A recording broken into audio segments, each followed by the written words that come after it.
Malam hari ini Bapak Ibu kita akan mendengar kebenaran Tuhan dalam satu rangkaian khotbah tentang kesempurnaan. Ya, kita masih akan belajar tentang apa yang dimaksud sempurna dalam Matius 5 ayat 48. Ya, tema malam hari ini adalah matang. Kita akan baca dulu Matius 5 ayat 48. Matius 5 ayat yang ke-48. Karena itu haruslah kamu sempurna sama seperti Bapamu yang di sorga adalah sempurna.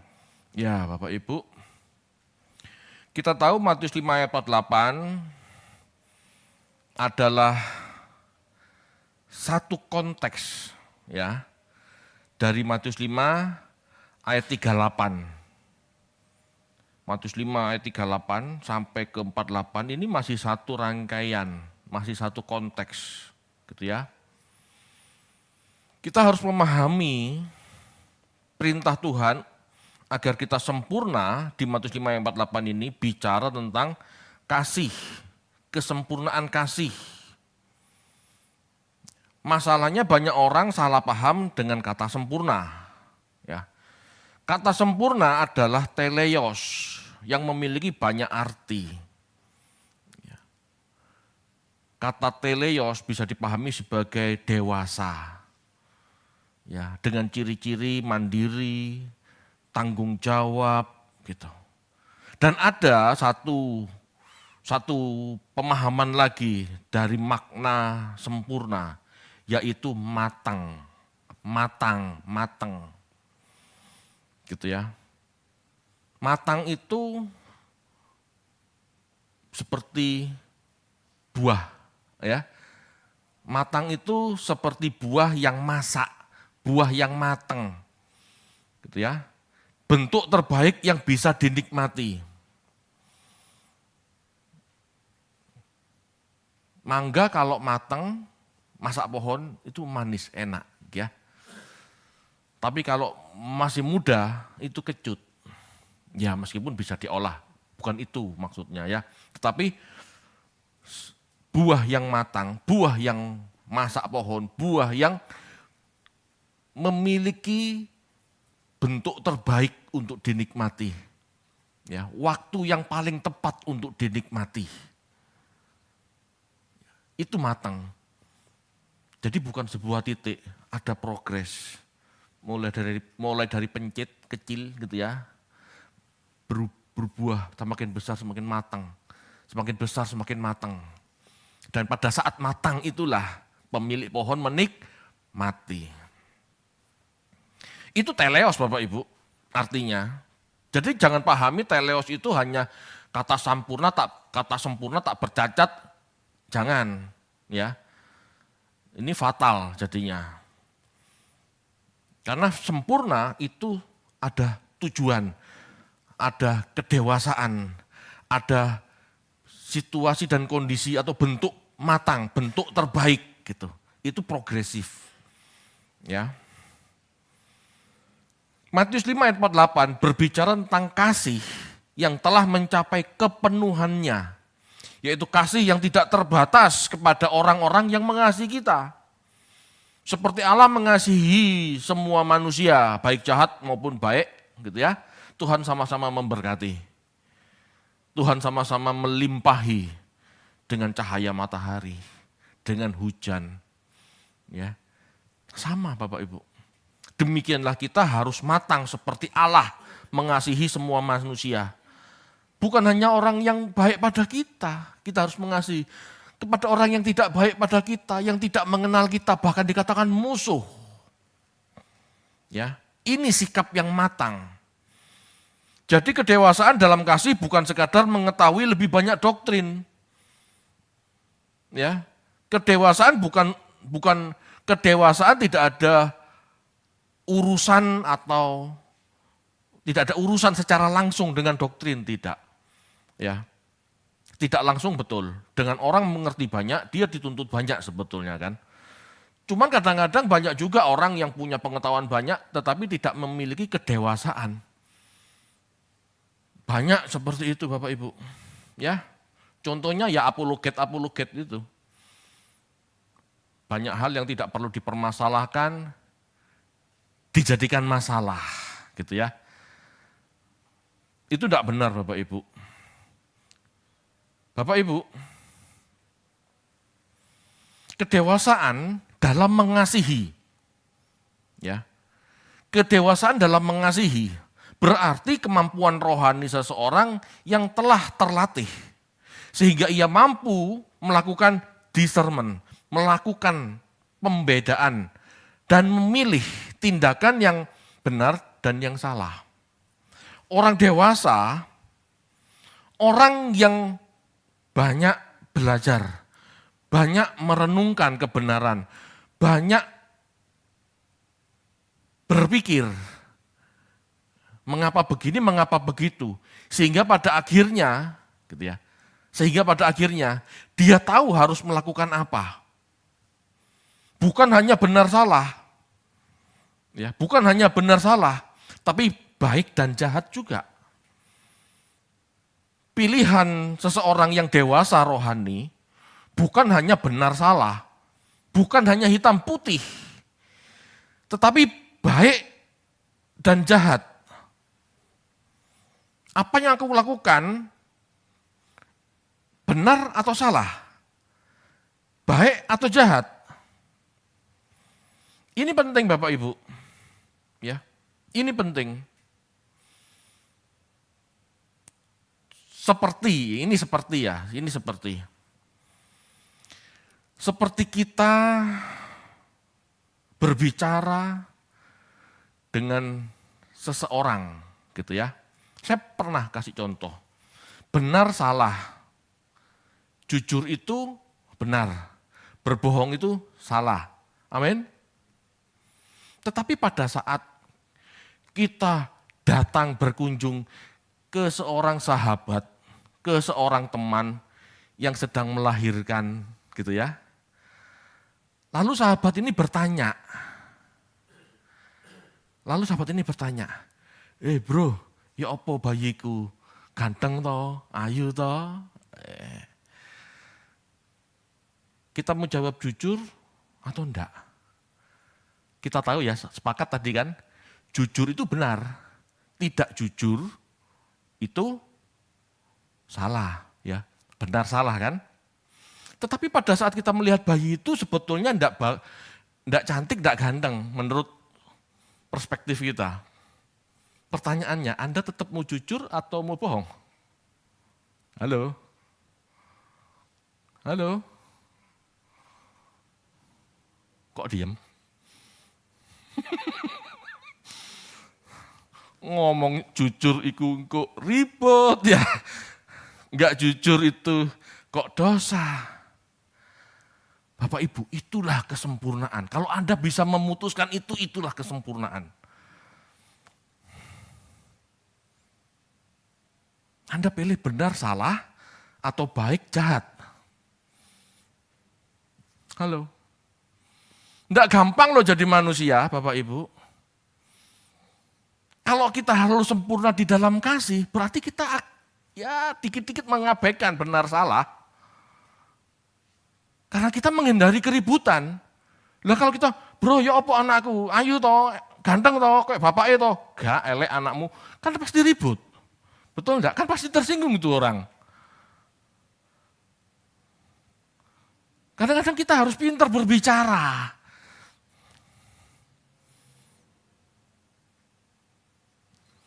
Anakmu koyok kon yo. Yes. Iya ganteng apa enggak? Wah dipaksa gitu ya, mau gimana? Ayo, Bapak Ibu.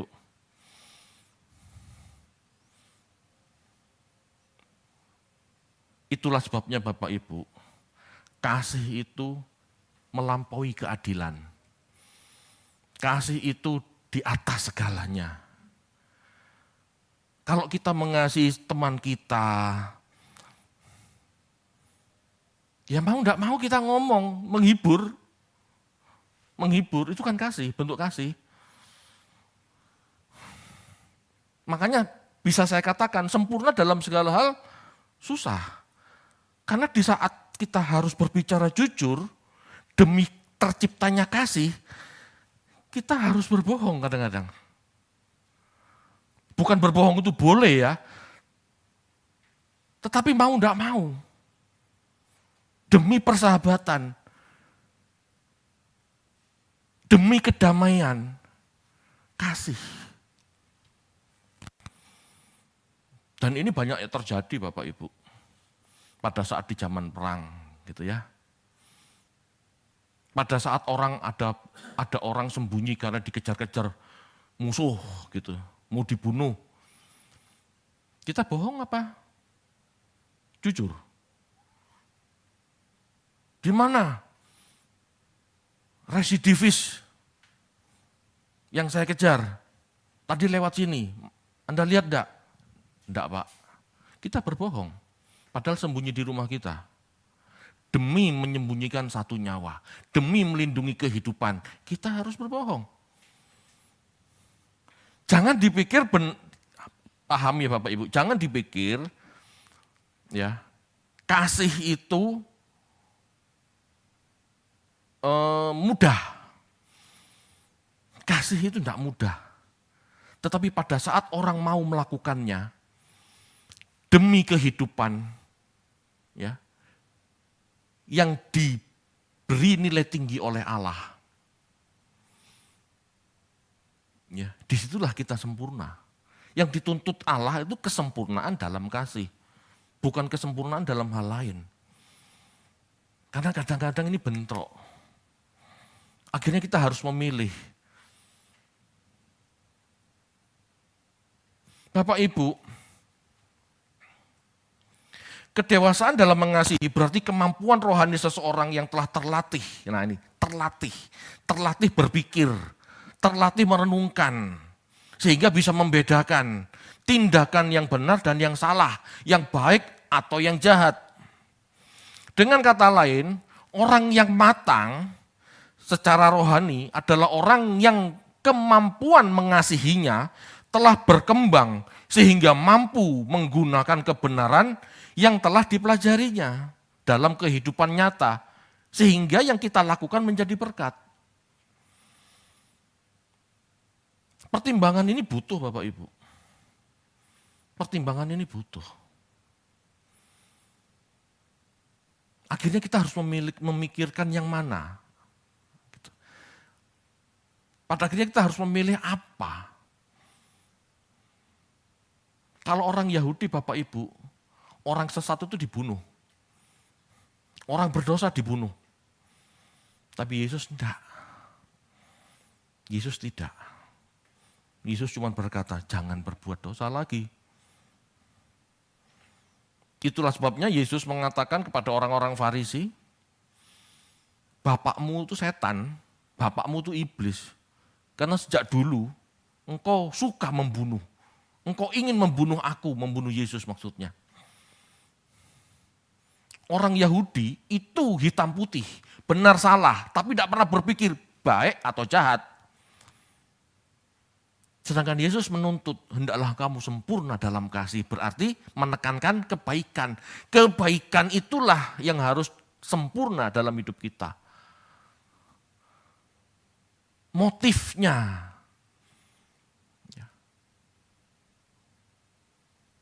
Mungkin alasan kita,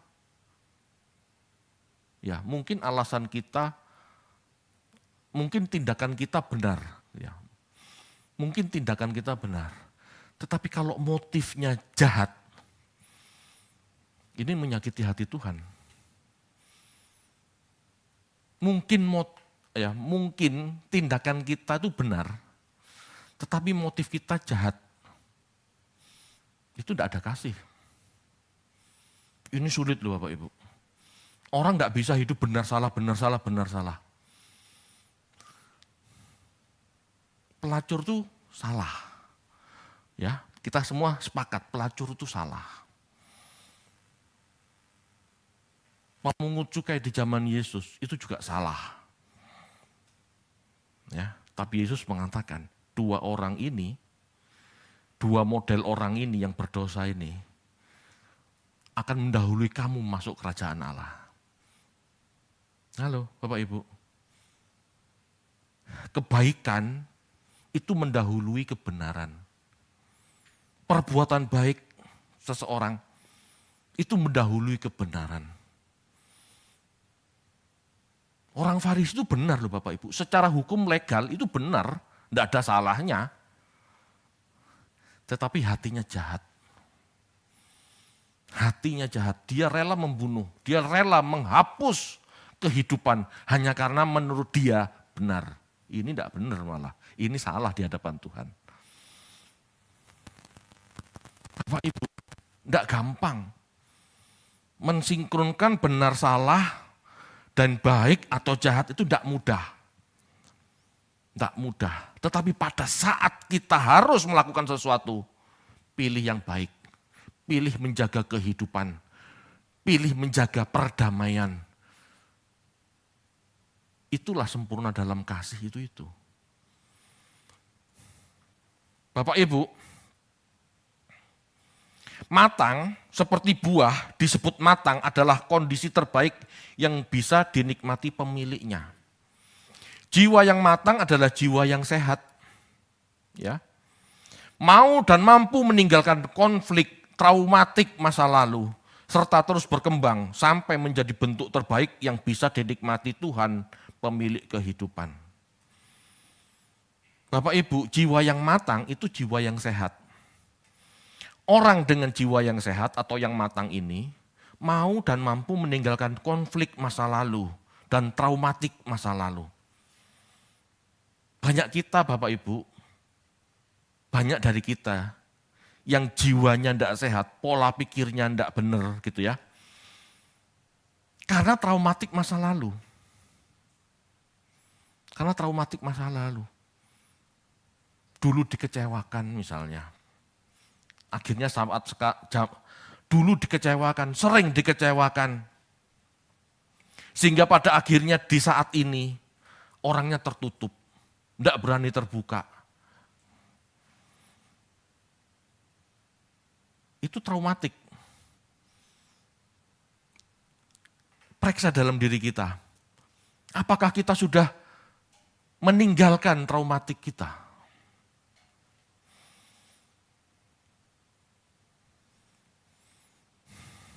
Jiwa yang sehat adalah jiwa yang tidak terbelenggu masa lalu, tidak terpengaruh konflik atau trauma, energi negatif masa lalu. Sebaiknya jiwa yang sakit adalah jiwa yang tidak sadar, terbelenggu konflik atau traumatik masa lalu. Pola pikir kita gimana Bapak Ibu? Ya, pola pikir kita gimana? Jiwa kita gimana? Kita kadang-kadang tidak bisa mengasihi orang karena dulu kita merasa kurang dikasihi.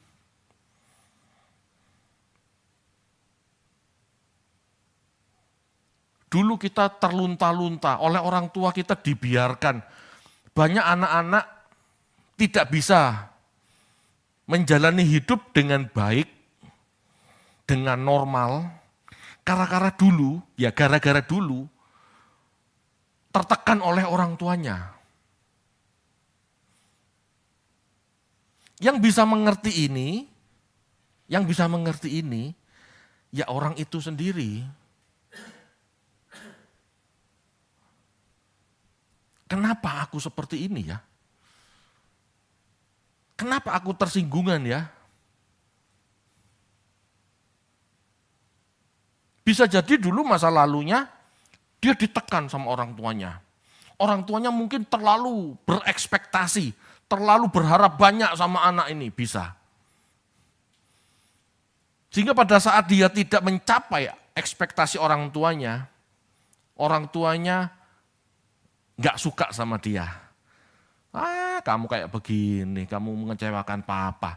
Ini menggores anak sehingga anak itu pada akhirnya merasa rendah diri, merasa bukan siapa-siapa.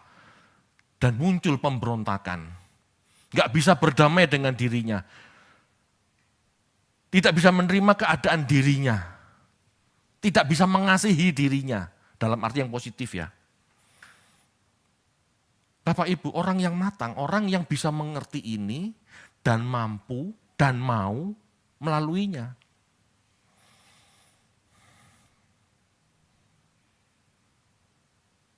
Halo Bapak Ibu, bisa dipahami? Siapa di antara kita yang masih punya traumatik masa lalu?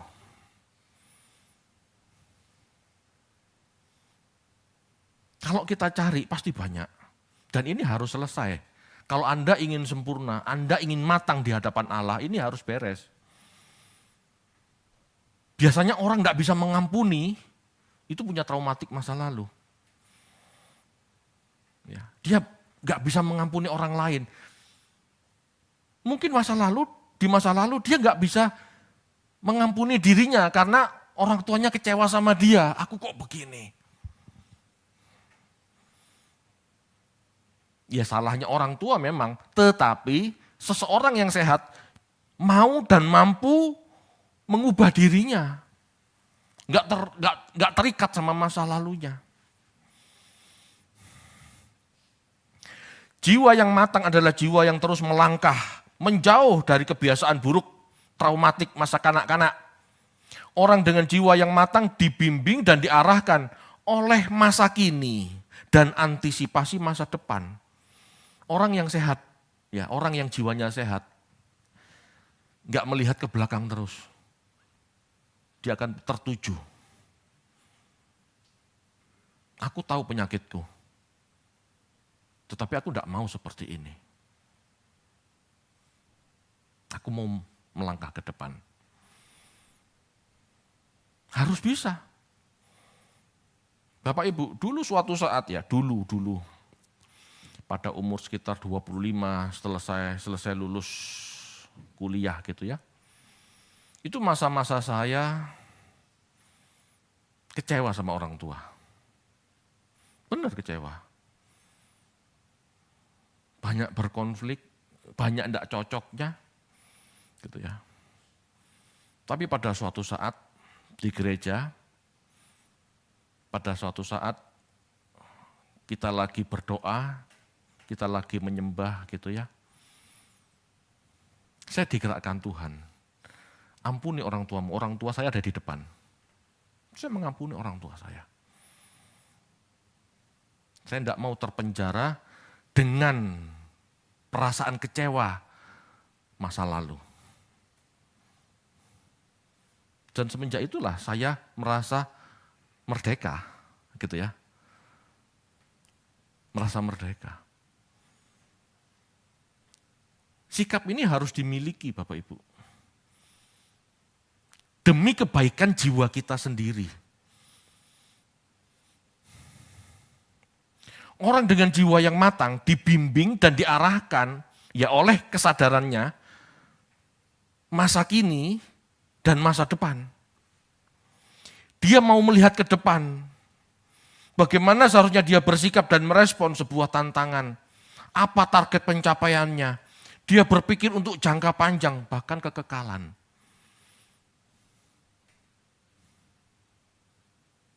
Pada saat saya nggak bisa ngampuni orang tua, belum mengampuni orang tua, ya di dalam diri saya cuma rasa jengkel. Rasa jengkel, gak bisa disenggol, ya, masalah sedikit meledos, memuncak, tersinggungan. Contoh orang yang tidak sehat jiwanya biasanya tersinggungan. Dia nggak bisa beres sama dirinya.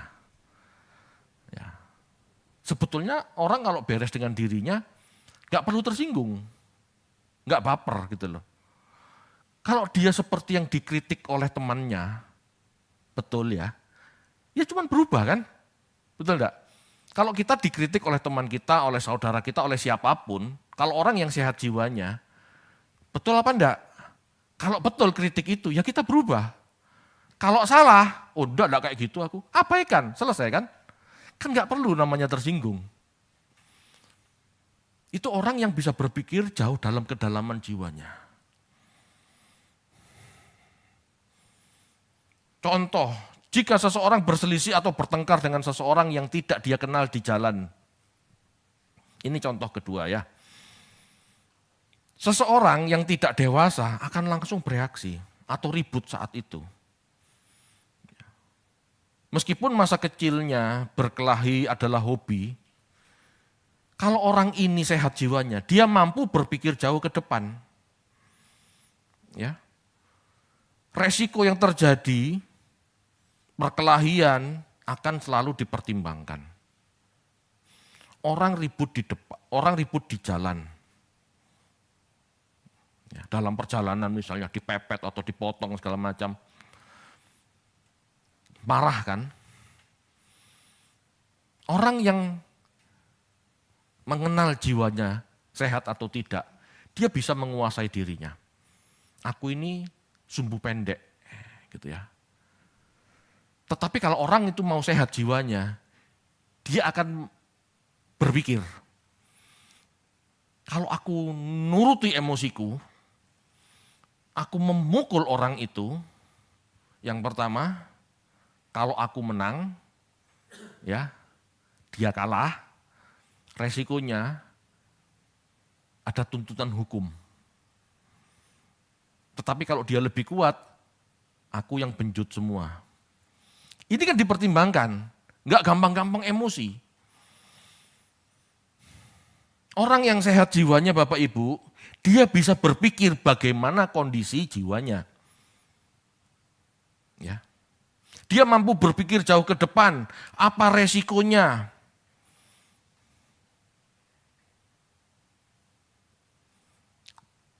Orang yang mampu bela diri Bapak Ibu, ya enggak semua ya. Tapi kalau benar-benar bela diri, tingkat tinggi sudah ya, entah karate, entah tinju. Mereka enggak mau berkelahi di luar. Kenapa?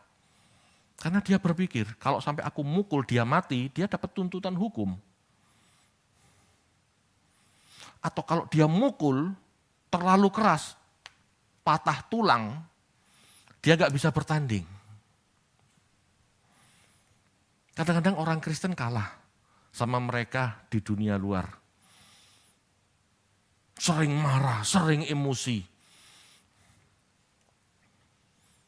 Kenapa kita tidak berpikir jauh ke depan? Ya. Tidak bisa Pak, nah itu. Begitu kita ngomong tidak bisa, kita harus periksa. Adakah trauma dari masa lalu kita? Biasanya ada. Kita harus periksa, kenapa aku seperti ini ya? Jangan-jangan aku belum beres sama masa laluku. Ada traumatik. Ya. Seseorang yang dewasa rohani bukan sekedar bersabar dalam arti ngempet. Tetapi tahu jika dia memang, tapi tahu resiko yang akan terjadi. Ya. Bapak Ibu, seseorang dengan jiwa yang sehat akan mencari kegiatan dan tujuan positif yang baru untuk mencapai kehidupan yang lebih baik. Positif maksudnya. Ya. Kalau yang pertama tadi, orang yang sehat jiwanya, orang yang matang, ya, mau dan mampu meninggalkan konflik masa lalu, traumatik masa lalu. Yang kedua, seseorang dengan jiwa yang sehat atau matang akan mencari kegiatan yang positif, tujuan yang positif, tujuan baru untuk mencapai kehidupan yang lebih bernilai. Tidak takut mengalami hal-hal baru yang menantang kenyamanannya. Orang yang matang Bapak Ibu, dia akan mencari bagaimana dia bisa jadi berkat. Dia tidak akan duduk diam di zona nyaman. Mungkin bukan kebahagiaan yang dicari, ya, tetapi pasti manfaat positif dalam hidup. Kebahagiaan mungkin didapat, tetapi itu sampingan. Orang yang dewasa Bapak Ibu atau yang matang, dia mencari kebermanfaatan. Dia melepaskan traumatik masa lalu dan dia mau berusaha menjadi berkat buat sesama. Apa manfaat hidupku? Mungkin orang seperti ini tidak akan mendapatkan cuan, keuntungan. Tetapi orang yang dewasa pasti mencari apa manfaat buat orang lain. Buat apa hidupku? Ngapain aku hidup kalau hanya begini? Bagaimana orang lain bisa diberkati dengan hidupku? Dia mencari. Ini matang Bapak Ibu. Ya. Umumnya kehidupan orang yang sehat jiwanya cenderung suram dan penuh rasa sakit demi tujuan hidupnya, demi tujuan baik hidupnya. Bapak Ibu, kita tahu ya, tidak ada orang yang mau miskin. Betul ya? Tetapi banyak guru melepaskan keinginan kaya hanya untuk mencerdaskan orang lain. Tidak ada guru yang benar-benar bisa jadi sangat kaya kan? Tapi kalau enggak matang, dia tidak bakal memilih posisi sebagai guru. Bapak Ibu, ini contoh. Guru ingin masyarakat cerdas. Ia rela menjadi guru pengajar. Bahkan rela cuma dibayar 600.000 sebulan. Atau seikhlasnya. Dia bahagia. Orang-orang pedalaman Papua itu cerdas. Gak usah jauh-jauh. Dia bahagia masuk ke daerah-daerah demi anak-anak di desa itu cerdas. Padahal gajinya sebagai honorer cuma 600.000. Ini jiwa yang sehat loh Bapak Ibu. Dia melihat nilai lebih tinggi dari keuntungan. Jiwa orang sehat, dia tahu apa yang baik, berkenan, dan yang sempurna. Lebih dari materi.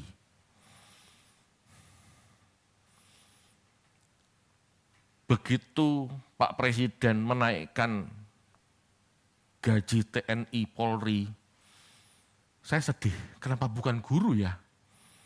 Bangsa ini mau jadi apa kalau gurunya itu akhirnya tidak bisa konsentrasi mengajar anak-anak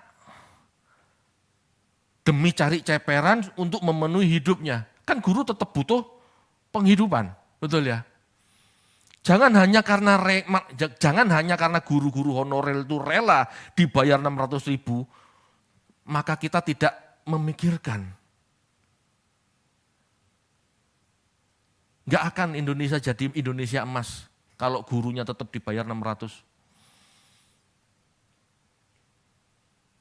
Jiwa yang sehat adalah jiwa yang tahu bagaimana mencerdaskan sesamanya, memberkati sesamanya, menambal kekurangan sesamanya. Itu jiwa yang sehat. Yesus melakukan itu Bapak Ibu. Yesus dalam hidupnya selalu berusaha memberkati orang lain. Dengan belas kasihannya dia selalu berusaha menutupi kekurangan orang lain, kebutuhan orang lain.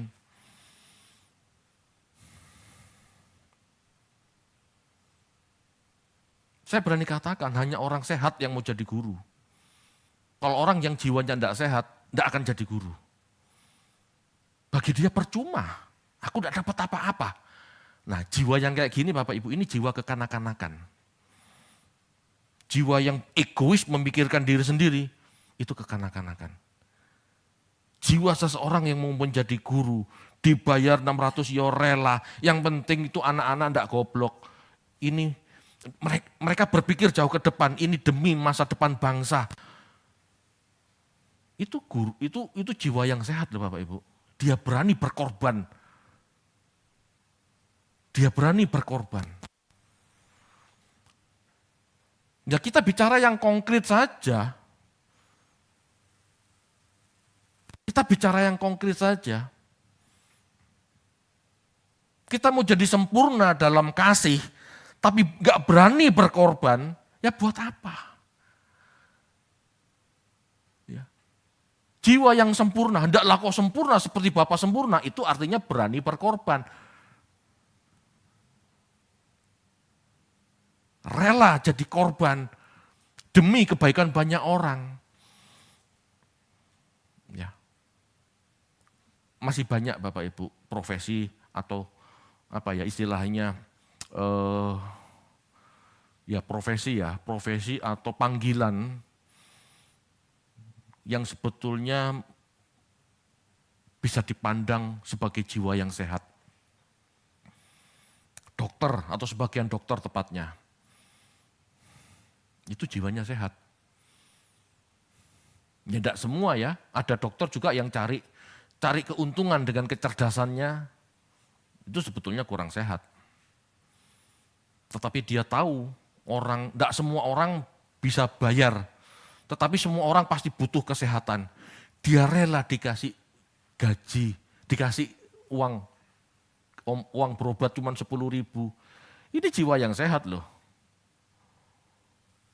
Rela ke pedalaman, menyembuhkan banyak orang, cuma dikasih biaya berobat singkong.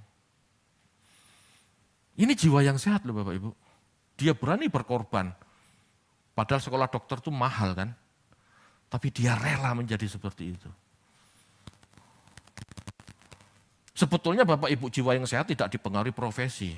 Apapun kita, siapapun kita, profesi apapun kita. Sebetulnya bisa memiliki kematangan berpikir, kedewasaan dalam hal kasih. Kalau kita mau merenung, apa yang bisa kulakukan dengan profesiku? Jangan tujuannya cuma cuan. Untung aja. Tidakkah kita berpikir, enggak apa-apa wis, yang penting sekitarku, masyarakatku baik-baik saja. Aku cuma untung sedikit, yang penting bisa melanjutkan hidup, enggak apa-apa cukup. Loh, ini loh Bapak Ibu kematangan. Orang seperti ini bisa dinikmati oleh Allah dan oleh sesama.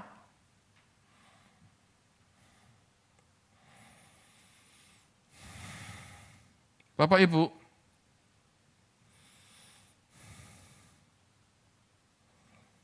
orang-orang seperti ini, yang sehat jiwanya ini, cenderung hidupnya suram dan penuh rasa sakit demi tujuan positifnya, demi tujuannya yang baik. Kenapa? Karena dia berpikir untuk orang lain, dia berpikir untuk bangsanya. Jelas orang seperti inilah yang dinikmati Tuhan. Allah menikmati Yesus yang menyediakan tubuhnya bagi kita manusia. Ini pengorbanan kan? Demikian juga kita dengan profesi kita. Sudahkah kita berani berkorban? Kalau kita berani berkorban Bapak Ibu, kita matang. Kita dinikmati oleh Allah. Karena kamu berguna buat ciptaanku yang lain. Kamu alat kemuliaanku anakku karena kamu merelakan untungmu demi masyarakat, demi orang yang lain. Kasih itu real. Kasih itu nyata, bukan imajinasi. Bapak Ibu, seseorang yang sehat jiwanya, yang matang kasihnya, gitu ya, matang, sempurna dalam hal kasih, dia berpikir untuk orang lain dan bangsanya. Jelas orang seperti ini yang dinikmati Tuhan, meskipun kebanyakan dilupakan manusia.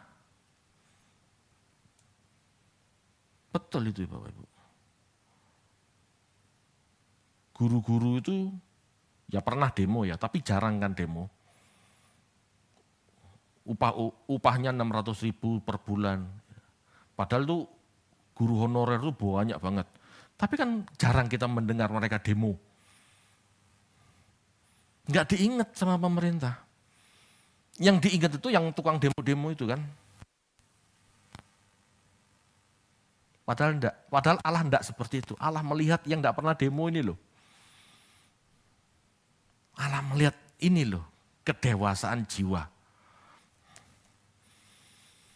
Bapak Ibu, kita seharusnya mengembangkan motif-motif yang baru, yang lebih baik, yang benar, menggantikan motif lama, motif yang buruk, jika kita mau sehat atau matang.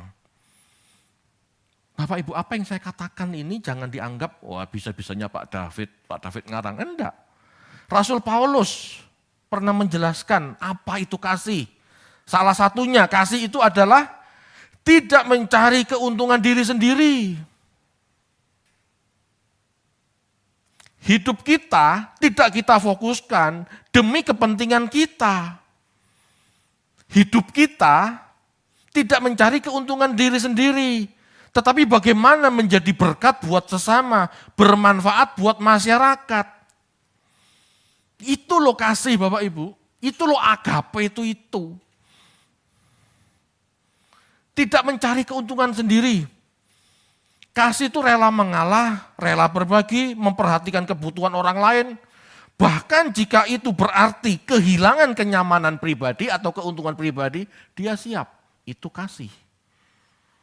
Kasih itu bukan perasaan, tetapi keputusan bagaimana dia bermanfaat buat orang lain. Itu kasih.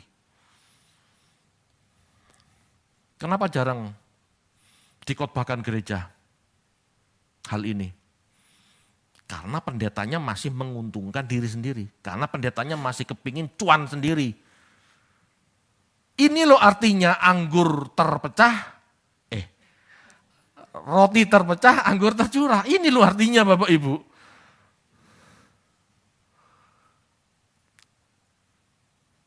Roti terpecah, anggur tercurah, jangan jadi jargon saja. Anda harus tahu maknanya ini. Saya berani katakan gunung hororer itulah anggur tercurah, roti terpecah. Halo.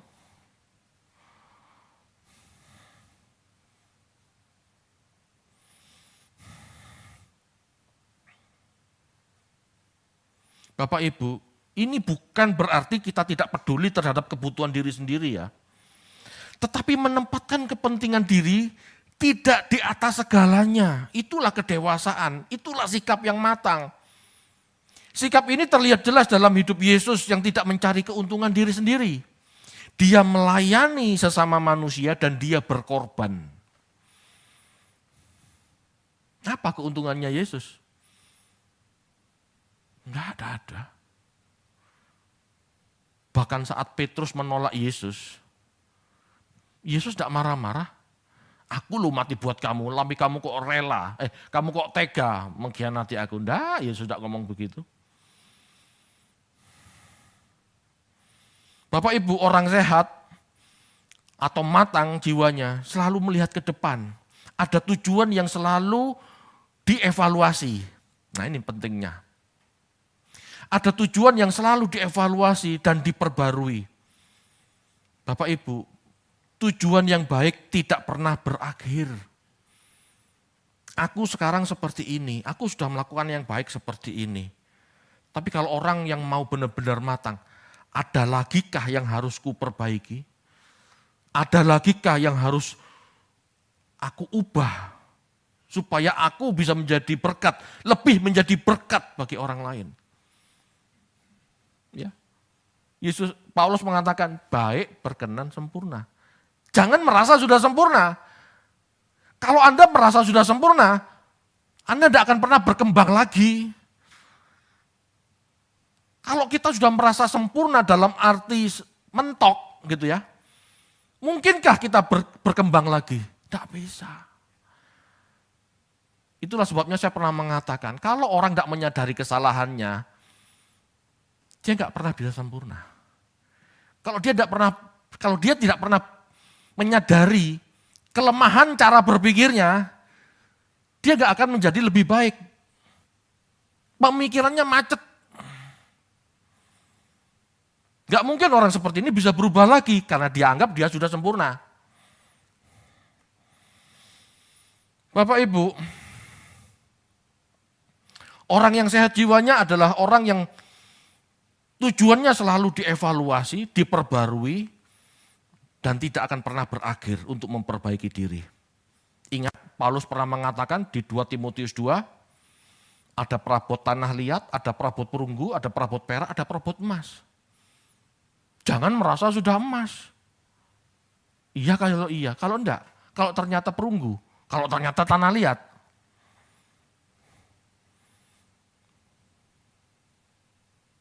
Bapak Ibu,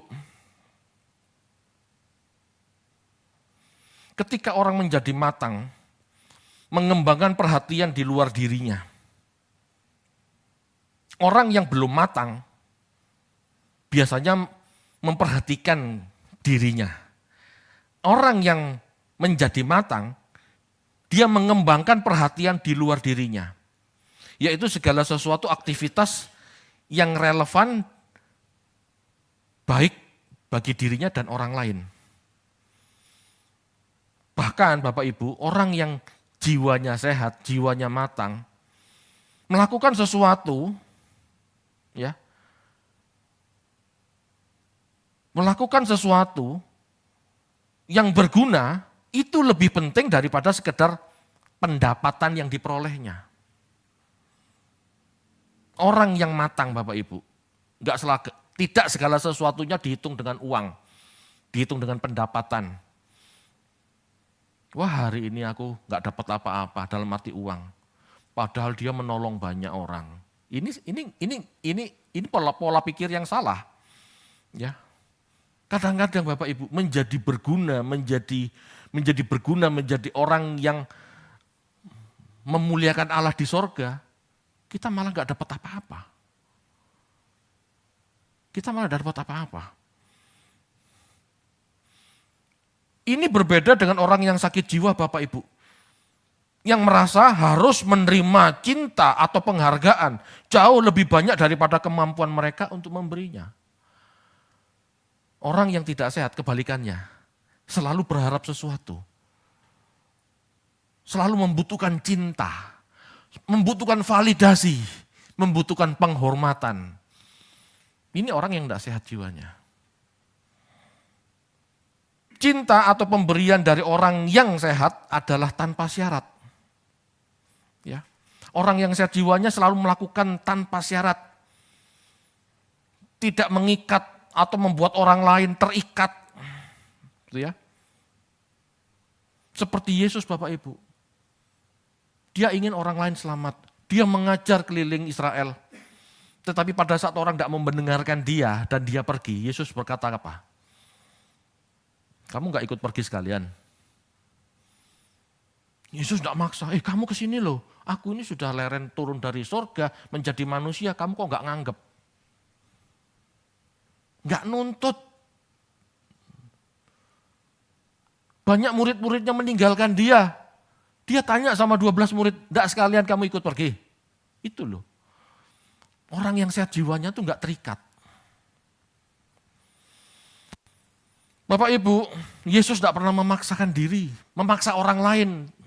Yesus tidak pernah memaksa orang lain untuk ikut dia. Kebenaran yang dia beritakan, ya dia beritakan saja. Orang mau terima puji Tuhan, tidak mau terima ya sudah. Bapak Ibu, orang yang matang jiwanya memiliki empati, yaitu kapasitas untuk memahami sakitnya orang, penderitaan orang, ketakutan dan kegagalan orang lain. Orang yang sehat jiwanya pasti gampang terenyuh, ya, enggak cuek. Melihat ada orang butuh ditolong, dia berpikir bagaimana kalau aku jadi dia. Kalau aku jadi seperti dia, kira-kira apa yang bisa aku tolong? Dia lakukan sesuatu. Ini orang punya empati, enggak cuek. Ya. Bapak Ibu, orang yang matang jiwanya tidak bebas dari perasaan tidak aman, ketakutan, tetapi mereka merasa kurang terancam dan dapat menanggulangi perasaan tersebut dengan lebih baik daripada orang sakit jiwa. Orang sakit jiwa itu perasaannya selalu terancam. Perasaan terancam itu misalnya takut tersaingi gitu ya, cemburu.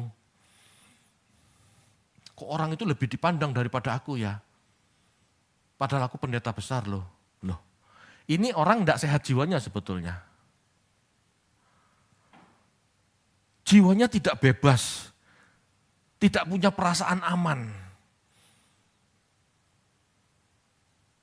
Biasanya kalau di gereja ada jemaat, ya gini, misalnya ada jemaat pinter nyanyi, gembalanya tidak bisa nyanyi, terancam. Wah, orang lebih suka sama WL daripada sama aku. Lalu disingkirkan, dikasih sedikit pelayanan. Ada enggak kayak gitu? Ada kan? Ini gembala yang tidak sehat ya, contoh. Ada gembala yang khotbahnya lebih bagus, ada jemaat yang khotbahnya lebih bagus, lebih benar daripada gembalanya. Nah, gembalanya senangnya nyindir. Jegal pembicara ini bisa. Dia terancam, jiwa yang tidak sehat. Dia takut jemaat lebih menghargai orang lain yang bukan gembala. Ini rasa tidak aman yang tidak bagus Bapak Ibu. Ini tidak matang. Kalau orang yang jiwanya matang, loh yang bagus-bagus ini dirangkul. Ya. Gereja yang matang, gembalanya tidak akan menyingkirkan potensi-potensi yang ada. Malah mereka dirangkul. Ayo gabung yuk. Supaya pelayanan ini lebih maksimal. Bukan malah disingkirkan. Tapi kenyataannya di gereja banyak seperti itu. Hampir semua gereja seperti itu. Bapak Ibu, ini jiwa yang tidak matang loh. Hanya karena dia bukan keturunan gembala sidang, tidak dikasih pengaruh, tidak dikasih pelayanan. Yang pintar khotbah tidak disuruh khotbah. Anak gembala yang tidak bisa khotbah malah disuruh khotbah. Ini kan, ini bentuk-bentuk sakit jiwa. Jangan dianggap gereja ini udah beres Bapak Ibu. Banyak kelemahan yang harus diperbaiki.